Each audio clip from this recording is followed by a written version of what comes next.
Kintaro: The Growth Story of a Freelancer.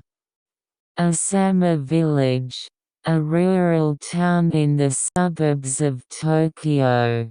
Kintaro, who lives there, was always a free-spirited and lazy freelancer.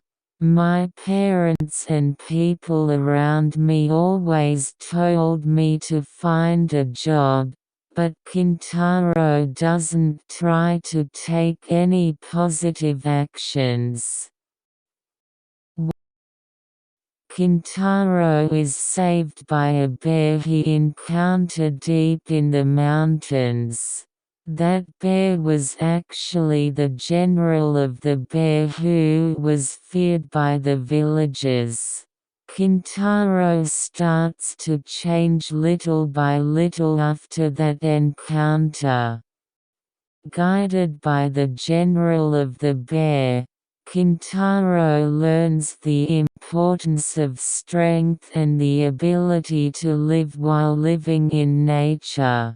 On the other hand, the villagers mistakenly think of Kintaro as a bear friend and hunt him down to catch him. Kintaro, who was cornered, finally confronts the villagers.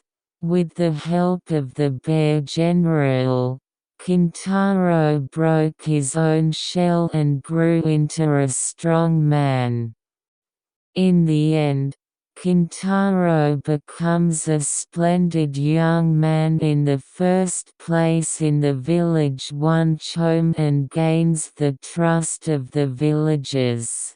And his view of life as a freelancer was also renewed and transformed into an independent adult. The end.